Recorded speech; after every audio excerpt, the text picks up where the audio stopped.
I'm standing here in the heart of the Caribbean watching a transformation unfold before my eyes. I see communities coming together, driven by hope and innovation, building a brighter future right now.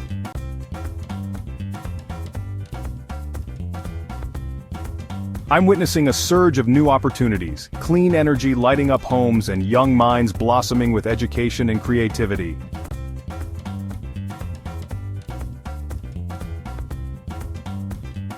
As I look around, I see visitors arriving, drawn to Haiti's breathtaking beauty and vibrant culture, each moment a testament to our resilience.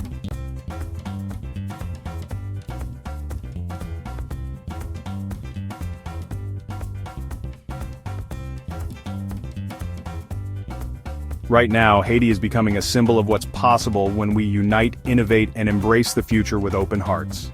In these moments, I see a nation reborn, a beacon of hope for the world, a place where dreams take flight.